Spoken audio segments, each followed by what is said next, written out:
Thank you, Professor Cheryl Zimmerman. It is my pleasure to introduce the keynote speaker for the day, Ashu Handa. He is an economist specializing in poverty and human capital in developing countries, and he's the Lawrence Gilbert Distinguished Professor of Public Health at UNC Chapel Hill. Dr. Handa is one of the principal investigators of a multi-country study on the impact of national cash transfers, transfer programs on households and children, which is led by UNICEF. He has led or been part of large-scale impact evaluations of cash transfers in Ghana, Malawi, Zambia, Kenya, and Zimbabwe. Dr. Handa's research covers a wide range of human development and poverty-related topics, including food security and child nutrition, and more recently, the psychology and behavioral effects of poverty. Dr. Handa has taken leave from UNC to work at UNICEF, most recently as Chief of Social and Economic Policy, UNICEF Office of Research in 2013 to 2016, and as a Regional Social Policy Advisor for Eastern and Southern Africa in 2006 to 2008.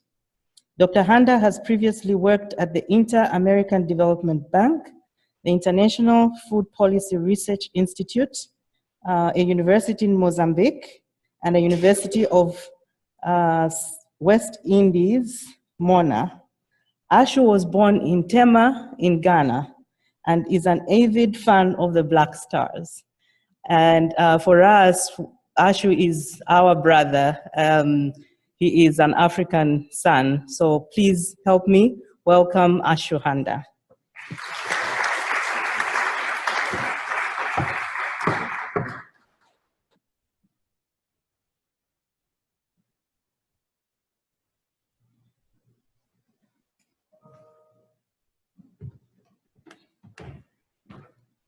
Thanks, Gene. I was wondering if you would keep in the last bit or not. So I throw that in there and then I let the person decide whether to include it or not. So kudos to you.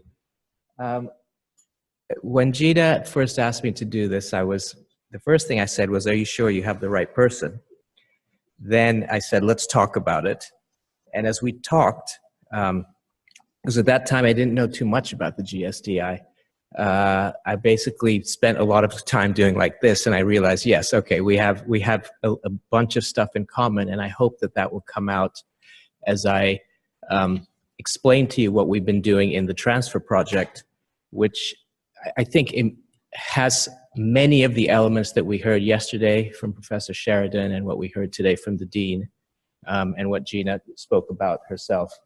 So what I'll do is I'll talk to you a little bit about the transfer project. I'll try and highlight some of the kind of elements that I think are the key that we've heard already at this conference, which is about the engagement, the actionable kind of work, the policy impact. And then I'd like to, looking at the agenda, which is, you know, what's on the research agenda, I'd like to leave you with a few ideas about what we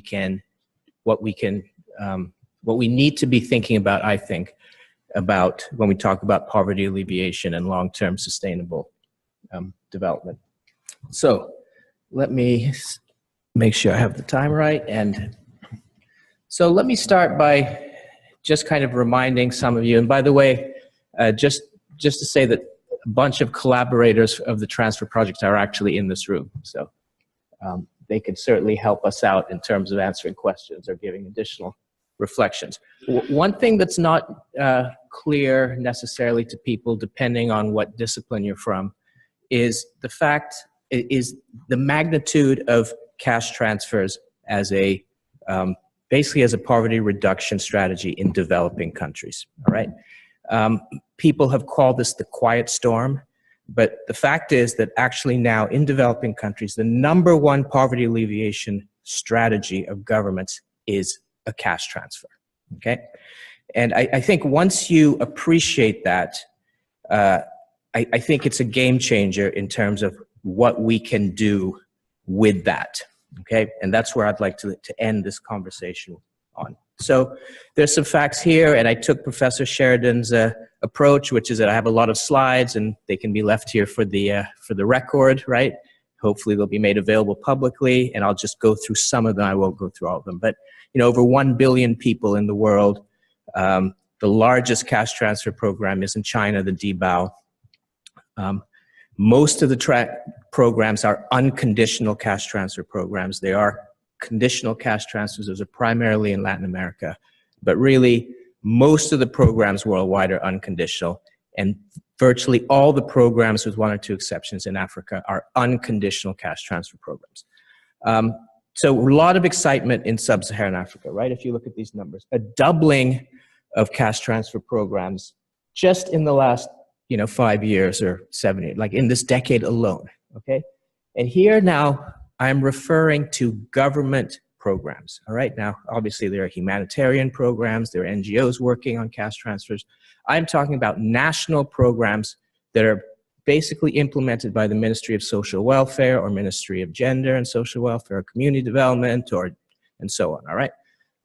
So that's incredible, okay? And it's something worth keeping in mind. We have estimated about 60 million, but this number is changing literally every day. I just came back from Zambia. I'm gonna show you what greeted me when I arrived in Lusaka last week. The biggest program in Africa is, of course, the Child Grant Program in South Africa. Okay, and so our research program, the Transfer Project, has basically been trying to generate evidence on the impacts of these programs since 2010, when they were just kind of more of an idea.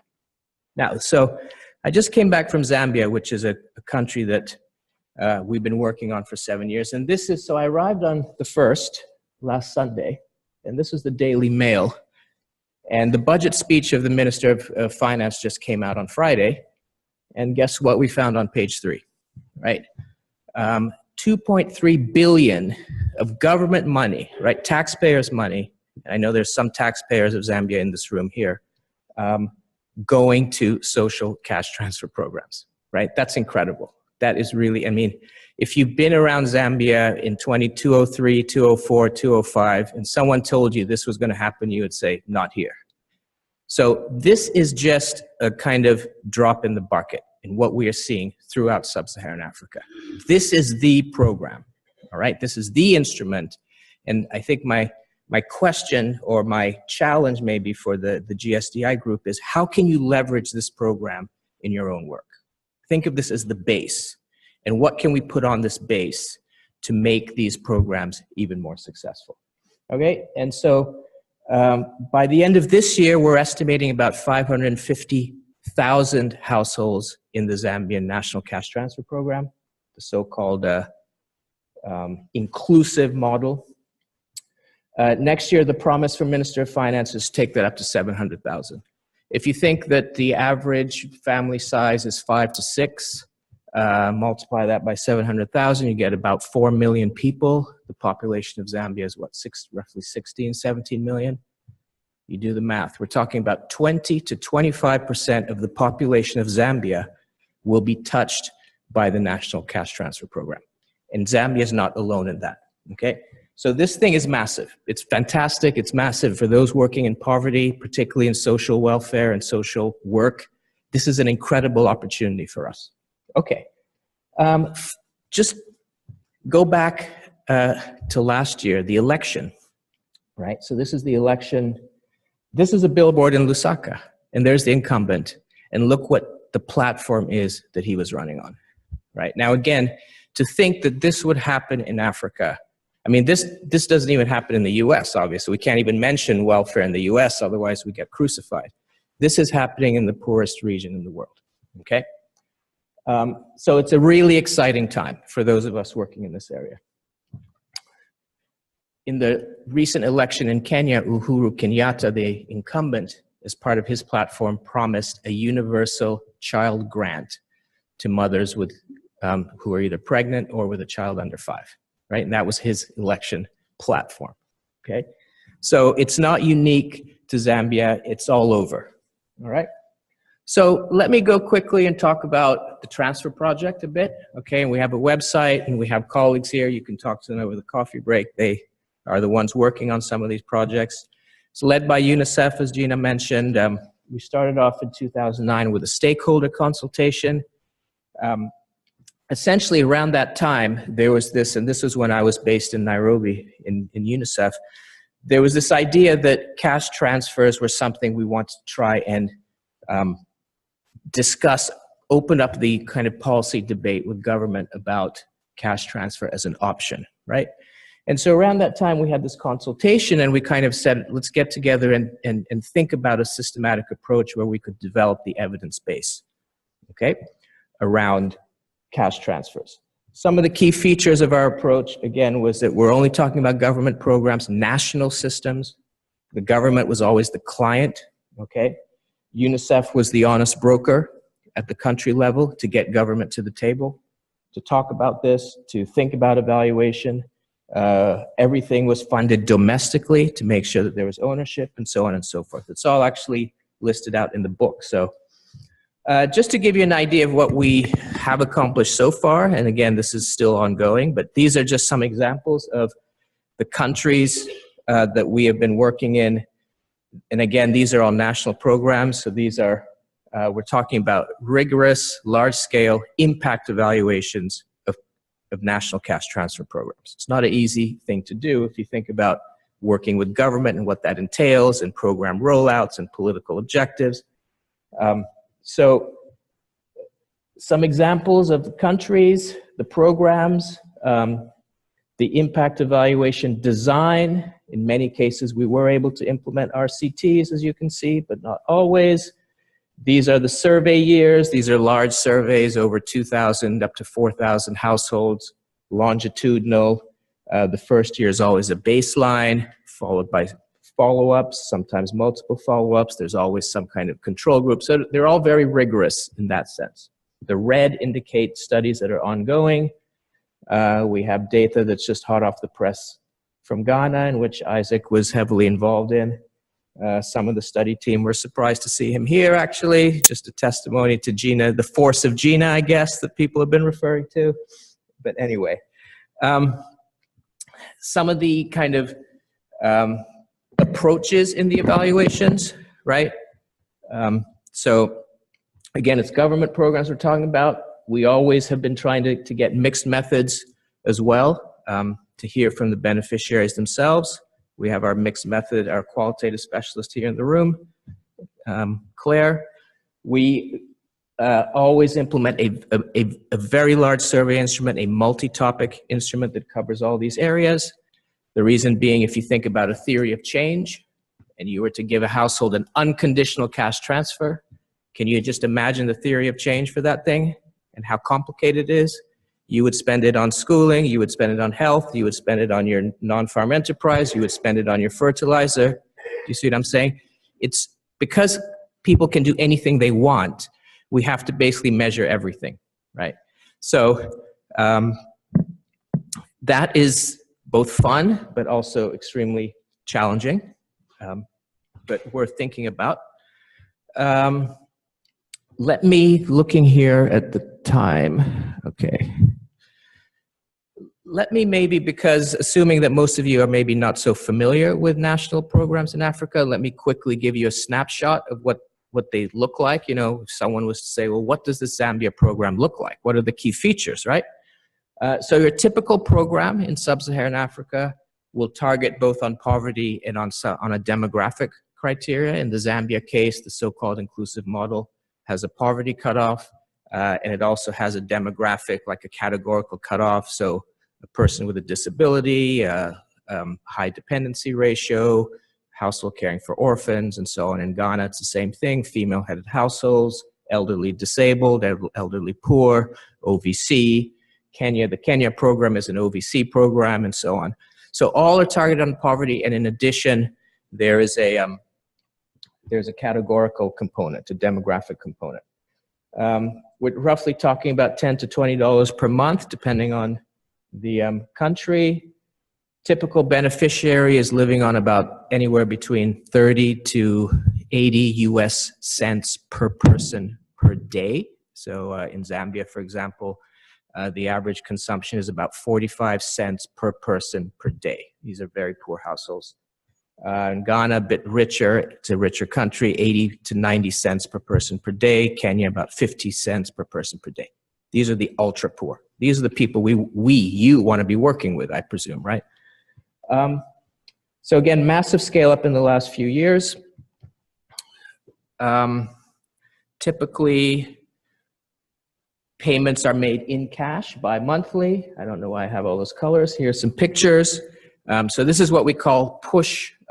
These are pull systems, not push systems, right? So basically beneficiaries are pulled to a pay point and they receive money in cash. So here you've got two examples, looks very similar. Zambia is the same, Kenya is the same. So one big question on the table is, in fact, I was talking to David on the way over here and he was like, well, are there any savings or any kind of financial packages, services that are layered on? I said, no, we need that actually. That's a big issue on the table. But you'll also notice that, well, I'll come to this in a second, but yeah, so right now it's very kind of labor intensive, right? Couple things to highlight, which I think might be interesting from your point of view, particularly thinking about some of these youth programs and youth development programs. But this is the profile of the typical beneficiary. Do you see the unique profile that these households, that these programs are targeting? So we have Zambia, Kenya, Malawi, Zimbabwe. So this is data from the evaluation, right? This is baseline data. This is the demographic profile of households. And do you see this U shape? Do you see how these programs are capturing households that are basically missing able-bodied people, right? So you have lots of OVC, lots of adolescents, right? So thinking about your Youth Save program, these are the target group for your Youth Save program, right? And remember, these are ultra poor. They're living in ultra poor households. They're the poorest of the poor. And they are by and large being taken care of. They live in female-headed households and they're being cared for by an auntie or a granny or something like that, okay? That's your typical profile. Okay, compare this to your typical poor family in a country in sub-Saharan Africa. I picked Zambia, I could pick Ghana, I could pick any country. And the typical poor family in a rural area has this profile. Okay, it's young families with very young kids and young parents. That's not who's being reached by these programs. Okay, so that's an issue. This is an example from the Mexican Progresa program, same thing. The CCTs in Latin America target a very different group. Most of the money ends up in the hands of women just by targeting, not by design, right? So in Ghana, for example, 44% of the recipients are female. That number is too low. I don't believe that number, actually. Kenya, 85%, the Malawi program, 84%, and so on. So there's an interesting gender element here as well, which we haven't explored too much, but is there as well on the table. This is essentially, so what I was going to do was, so the PowerPoint contains results and evidence from across about 8 countries on what we found in terms of impacts of national programs. Obviously, I can't give you, all the results. These are the highlights by domain. Take a picture of this and tweet this out there. The green indicates that across the 7 or 8 countries, based on these rigorous evaluations, we see consistent, positive, statistically significant effects, okay? And so these are the areas. The red indicates that we don't see consistent effects, all right? The programs generally are not affecting those areas. So alcohol, tobacco is a good thing. We don't want it to increase. I mean, not that I would care myself. I don't begrudge anyone a glass of wine, for sure. Certainly not someone who's living on 40 cents per day. But for policymakers and politicians, this is a very big deal. So we have to report this. The amber, and so let's thinking about the red. So this is actually a good thing, again, from the policymakers' point of view, right? Which is that we don't see any increase in fertility. That's always the usual thing, right? You give people cash with no conditions. They're going to drink the money. They're going to have more babies. The usual stuff, right? And so we obviously have to report on that. We don't see anything on that. This is a bit of a concern. We don't see any systematic improvements in child nutritional status. And in general, the effects on health are weak, okay? So amber means they're kind of positive, but not like across the board, you know, really strong. So this is the summary, okay? You can go to our website, pick up the reports. There are dozens of journal articles and so on. You can look at the book, which summarizes everything. What I wanted to do was, and so I've got a lot of the tables. I wanted to maybe highlight a couple of things from here and then go into the, you know, where I think the scope is for the GSDI group to come in and take advantage of this. So let me see. So a lot of what we do is defensive, what I call defensive research. So we sit with the Ministry of Social Welfare and they say, look, you know, our biggest problem is that everyone thinks that this cash is going to be spent on alcohol and tobacco. So we did all kinds of tricks to measure alcohol and tobacco consumption. In very poor households, less than 1% of the budget is spent on alcohol and tobacco in the first place. We tried all kinds of things. We asked about the neighbor. We asked about the community. We, instead of asking about you, you know, we did everything that we tried to do, and we found no effects, no increases in alcohol and tobacco. That's one thing. The other thing that you find is that, you know, this is a waste. It's a handout, right? We're just wasting our money, and we should be spending it on the fertilizer input subsidy program, right? The whole thing, it's fertilizer input subsidy versus cash transfers. That's the big thing. So we, of course, measured productive activity, okay? And this is fascinating. You think about a household living on 50 cents per person per day, getting a cash transfer of about 20 cents per person per day. What do they spend it on, right? Obviously food security. But gosh, there is a lot of investment in productive activity. It's really incredible. Okay, and I'm going to show you some numbers in a sec, but just looking across these countries, looking down here on some of the inputs, you see a lot of positives, right? You see non-significant effects in these countries, and we have a reason for that. And the reason here is that the transfer level is very low. Some of the lowest transfer levels are here. But in countries with decent transfer levels, you see productive activity going on. Okay? And this is not the objective of the program, but the Minister of Finance wants to know this. Okay? And so that's a big thing that came out of the work that we were doing and continue to do. Okay? That this is not a handout, that households are actually, you know, so the whole inclusive growth agenda, I think, is on the table now with these kind of programs. School enrollment, magnificent results everywhere. I mean, look at that. You know, compare this to conditional cash transfer programs, you know, that are conditional on school enrollment. These are unconditional. Look at these effects on secondary school enrollment. They're beating the CCTs, right? So this is quite incredible.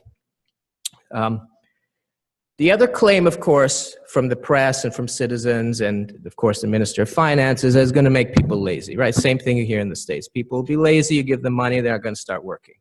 So, you know, from the qualitative work, we have this, you know, 70-year-old granny.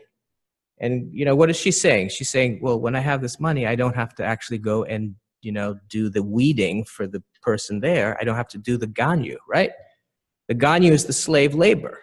We know that. And so households no longer have to depend on that very, very onerous, hard labor to earn money, right?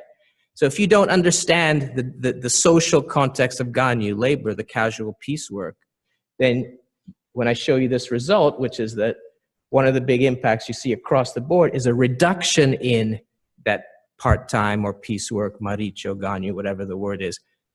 And that's a good thing. And in fact, you see a shift into own farm or non-farm enterprise, into stuff that they actually would like to do by choice rather than the piecework. So again, you have to understand the context just to really appreciate what these things are doing for the poorest of the poor. Okay, Gina, I completely lost track of time, so I don't know what's going on now. We started, what are we, should I start, when did I start? Like 9:03 or 9:00, does anyone know when I started? 9:03, okay, so I need to wrap up. So let me leave you with this result, and let's get on to how what GSDI and this kind of stuff can do. Right, the exciting stuff. The reason you're here. In a couple of countries, we followed the money. Right, our instrument is so comprehensive that we are able to look at the impacts on savings, loan repayment, consumption, spending on livestock, spending on this. And so one day it occurred to us, well, gosh, we can, we're tracking all the spending. Let's compare the spending to what the household is getting, right? I mean, just like a basic thing, something. And so we did that. And so these are program impacts in all these domains. You can add them up. And this is like the total increase in spending that we observe. And then you compare it to the value of the transfer over a year. And wow, look at this. This is a multiplier. This is an income multiplier. What this means is that let's take the Malawi cash transfer program. This means that for each kwacha received, households are turning that into 1.69, an additional 0.69 kwacha. We're talking about a 69% return on the kwacha. That's ridiculous. When we presented that in the long way, the permanent secretary was there, and she said, I'm going immediately to the Minister of Finance to tell him that result. I mean, this is, right, and no way that the FISP, the fertilizer input subsidy, is giving you that rate of return. So this was fantastic stuff. This is so exciting, even for the research team, because we hadn't sort of envisioned this at the beginning, right? Okay, let's move over to kind of the way forward, right? There's all kinds of evidence, issues of program design, but let's kind of, so what's on the agenda, right? What's new, and where do I think we can, where, GSDI can really, I think, add some value here to what's going on already, right? One of the big issues is the so-called cash plus agenda. Basically, these ministries, you've been in Ministry of Social Welfare, I'm sure. I mean, these are like the most poorly resourced, the weakest, the ministries with the lowest capacity. And suddenly, overnight, they are running the largest poverty alleviation program in the country. I mean, can you imagine? These folks are overwhelmed. And one of the things then that's kind of falling through the cracks is the linkages, okay? And if you think about a comprehensive social protection system, we need those linkages. We need everyone to be working together, and that's not happening. And that's a big agenda item right now. And that's what UNICEF is working on. That's what FA, that's what everyone is working on now, is how do we leverage these? How do we articulate all the programs? And often at the local district level, the district social welfare officers, they view program convergence as double dipping. They don't like it, right? They're like, well, they're getting social cash transfer, so you're not going to get, the beam, or you're not going to get this input subsidy. And we're saying, no, we want to converge, right? So there's an issue at the local level, but this is where I think for GSDI, there's an incredible opportunity, right? Because we need the new ideas in terms of, so David was talking about the savings, are they, let's work with Ministry of Social Welfare and say, okay, every beneficiary in your program, let's open a savings account for them and see what happens. Something like that, right? That's not happening, and that's needed to leverage this, okay? So I think there's a lot of exciting possibilities here. And in my experience, Ministry of Social Welfare are very open. I mean, they understand the potential for this. They don't have the capacity themselves, and they're looking for partners to help them, okay? And so a very simple thing is that if you have an interesting idea, right, and don't go and take your own sample and test your idea. Go to Ministry of Social Welfare and say, here's my idea, and use the people already enrolled in the program and show them, demonstrate to them, okay? Now, there'll be issues of rigor. Can I have a control group? Can I compare? There's room for that. If you have a good idea, people want to know if it works. And being able to use the beneficiary lists. I mean, imagine you're going in Ghana, right? We're talking about over 300,000 households in the LEAP program. Pick them. Don't pick your own sample, okay? Because then you demonstrate to government, and that was where you get the scale up. Okay, so that's where I think there's a lot of room on the table for some exciting work, okay? These are some examples of what's actually happening in a couple of countries. I won't go through this. In Ghana right now, they're thinking about layering on income generation services to LEAP beneficiaries. So if you're interested in that, this is an exciting moment right now in Ghana for that. Okay, please bring your ideas, and so on. I won't go into this, but people are lining up for hours. Obviously, there's a role for technology here. I think that's pretty obvious. But maybe the most exciting thing, right, is, Richard Taylor, I guess, can't pronounce his name, but he just won the Nobel Prize this week for behavioral, his stuff about basically reminding us that actually the folks who are making decisions are human beings, right? They actually not, robots. And so that manifests itself in many ways. And I think here again, when you talk about innovation, I think this is the area to think about seriously, right? So we know now, all right, after a decade of work, that being poor is not just about not having stuff, but it's a context and it's a way of thinking, right? And all of those lead to decision making that is suboptimal, all right? The poor are juggling all kinds of things, right? So they're multitasking to the 10th degree. We think we're multitasking. No way are we multitasking as much as that household in, the western province of Zambia living on 30 cents per day. They are multitasking. What we're doing is just fun, right? So scarcity obviously makes you focus on the present, on the immediate need. The stress that poverty induces, right, can affect the immune system. It can affect cognition. So there are all kinds of ways that we're now learning, okay, about how poverty affects decision-making directly, right? Not through scarce resources, but through the mind. And, the old school is that, oh, everyone is rational and it's the matter of incentives and let's get the prices right. No. Now we know that that's not the case, right?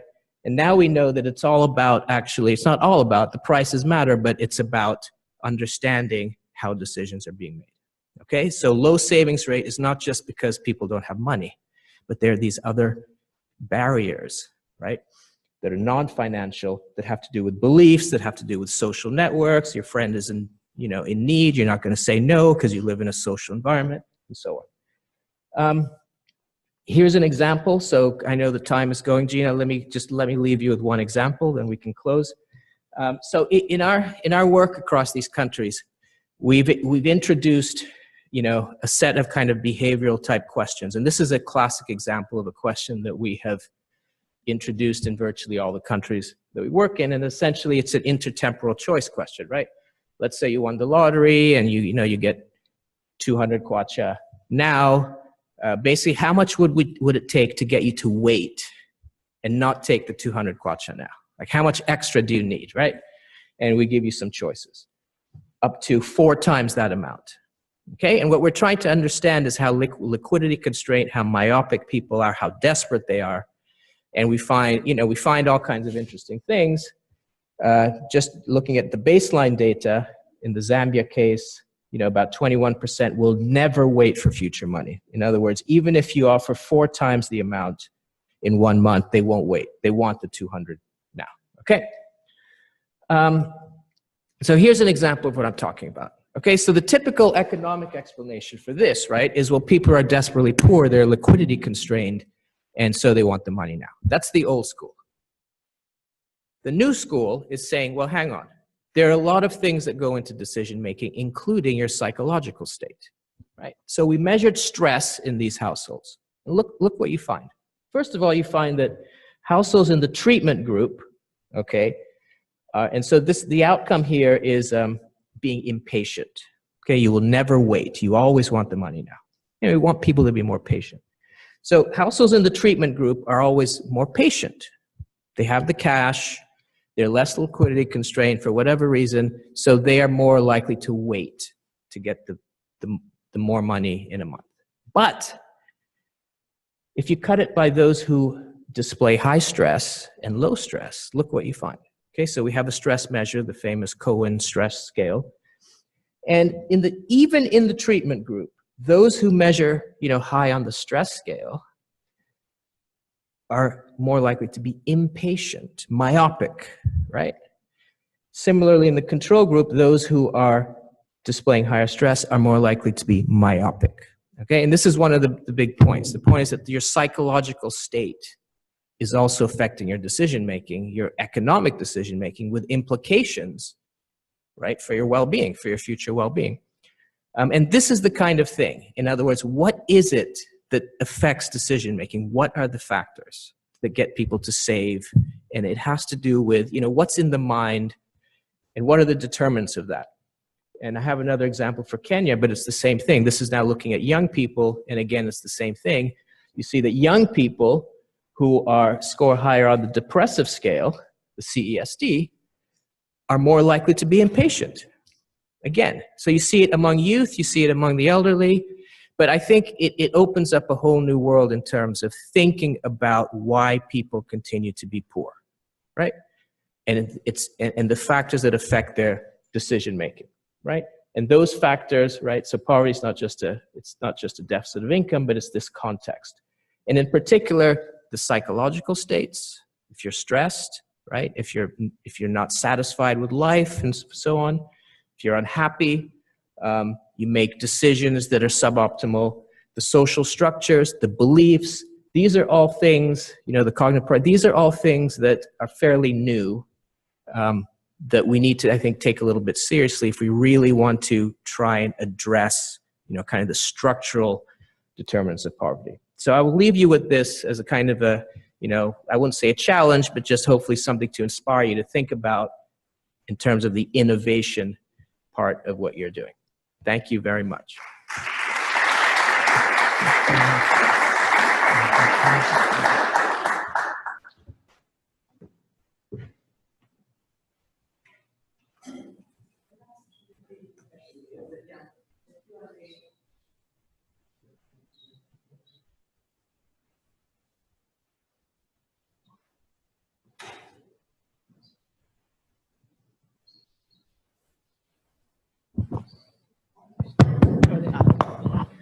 Okay, I think we should open it up for questions, at least 4 or 5, particularly those who have burning questions.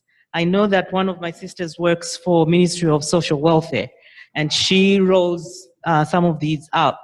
So she might have a question, so we will.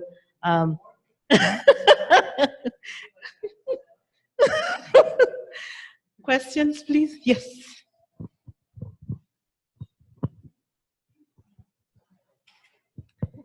Thanks very much. Lauren from South Africa, and we do a lot of work on the child support grant. And most recently, we've done some work looking at what happens to child support grant recipients once they age out of the grant, and are the gains that they make in childhood sustained over time.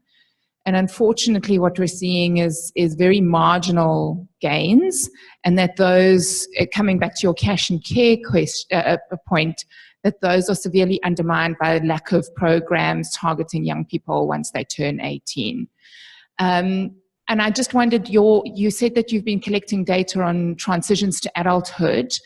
Presumably, I don't know how that's being asked, and presumably the children you're tracking aren't yet there, but I just wanted to understand a little bit more about that data and whether there's any results from that yet that we could look at in comparison to the South African case.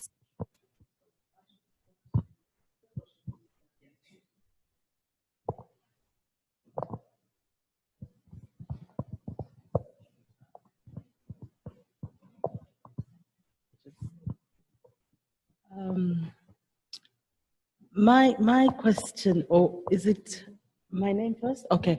My name is Suzanne Ngulimba. I'm from the Ministry of Community Development and Social Services in Zambia. It could be a question. I need to be, well, advised. But my observation was that when you talked on the social cash transfer beneficiaries opening accounts, it's, you talked of the monies being like $45 US per household and stuff like that. the observation I made is if they opened cash transfer accounts, the monies would like not really grow over time with that little type of money, because their maintenance fees with the banks and their all these little charges that go with it, okay? Whereas what is on the ground right now is like we encourage them to have what we're calling village banks. Yeah. So until the money is grown to a certain amount, and then now they can open an account with the banks. And it's worked very well, especially from the area where I'm coming from, Muflira, where they've grown their money so much that at the end of the day, when they go to the banks, they're literally closing down the banks. They've moved from that poverty level to, you know, little dons, and these are women. So, yeah, that's my.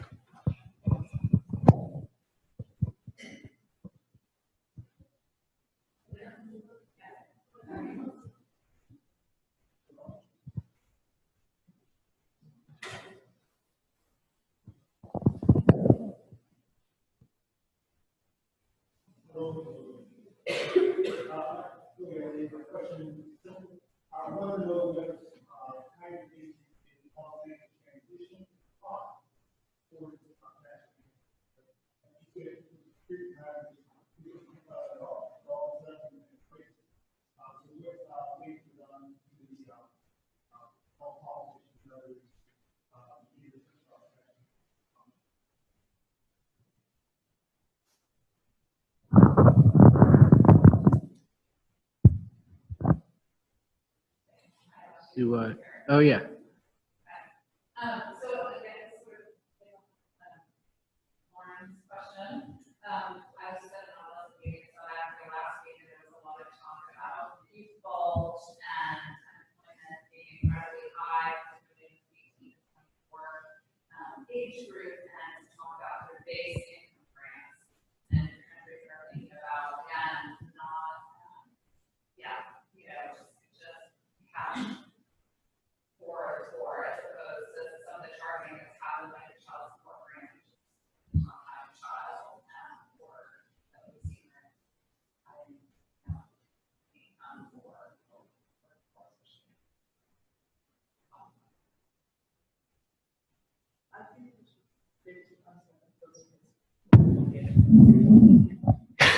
I was hoping we could forget some of them, actually. That was my strategy. Gosh, Gina, the force of Gina. Okay. Lauren, on the, and you should meet Audrey, by the way, if you haven't already, right? We have not followed kids as they leave the household, right? So we are still, typically we'll like target kids 13 to 18, and then over a 3-year period, we'll kind of re-interview them. But we haven't followed them outside the household. So they're still within the household. And there are some pretty dramatic effects given, and also, from South Africa as well, from the evaluation of the CGP, where you see like delayed pregnancy, you see obviously schooling, the mental health, age of debut, and so on. But your question is, I don't have an answer to your question, and we are actually trying to raise some money now to follow, as these youth get older, actually, leave the household to see what happens to them, right? So, but yeah, we're kind of, because it's just cash, there's only so much cash can do. But let's see, particularly if we think that if we believe the school enrollment results, and schooling is, we see as the main structural driver to a lot of the, the transition outcomes, then maybe there'll be something through the schooling pathway. But certainly the issue that has been raised in other contexts, that when kids turn 18, what happens to them, right? They're now adults. Should they be eligible for their own grant? Should they get something themselves instead of the caregiver? Like, there are all kinds of programmatic design issues around that are quite interesting, that I think are still being, thought through. that are quite urgent to think about. Yeah, on the savings, I'm not quite sure. I don't think I mentioned anything about actual savings, like program, but the village savings and loans, the VCL in Malawi is called VCL, in Zambia I know is a similar thing. Those are excellent, even in Malawi as well, where those are also targeted in cash transfer villages. Those are really used and very much appreciated. So I think you're right. But it goes to show that we need to really think about the context and what is the thing that's going to work in that context, right?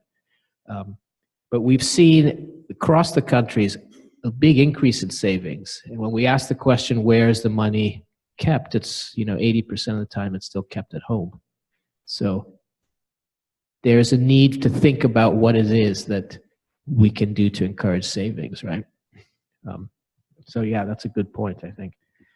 On the whole, I guess the question was on the dialogue, the high-level political dialogue. The strategy, and UNICEF really is, in terms of the donor partners, UNICEF is really the lead in social protection, typically in most sub-Saharan African countries. The way that it was typically done was through a pilot, a small demonstration that was pretty much donor-funded. It's the case in Zambia, 2003, the Kalomo, 2004, eventually taken over by government in the Zambia case, but in other cases like Malawi and Kenya, it was a small demonstration, donor-funded with an evaluation. And by donor-funded, it's still implemented by the ministry, but the money essentially coming from donors. And then using that along with the evaluation to open the discussion, to show some evidence and say, look, this is what people think, this is what can happen. And then slowly, it depends. In Zambia, it took, over a dozen years. In Kenya, it took 4 years. So then there's a lot of other factors that goes into the eventual takeover, right, that are beyond the control of just evidence. But that was generally the idea, right, is to show through small demonstration, this is feasible, it can happen, the ministry can implement, stuff like that. And then Audrey, yeah, the famous demographic dividend, the youth bulge, it's a big issue, right? And then, so the UBI, the Universal Basic Income Grant, I don't know, this is a conversation for lots of wine and other stuff, I think. I don't know, there's the big Give Directly study as well, right, for 12 years, Universal Basic Income. I don't know, I don't have an opinion either way, I don't think at this point. I think we are still, at least from government side, very much in the targeting mode. I think I don't see, despite what's happening in Zambia, but it's still a targeted program, despite what Uhuru Kenyatta promised, which is similar to a kind of, but it's still categorically targeted. But to go from there to a universal kind of basic income grant, I don't see it myself. I don't know, I think we're still a ways away from there. But we move in small steps, right? So you take small steps, and in 10 years we might be there. Yeah. This is not a question. I think we should transition. Thank you.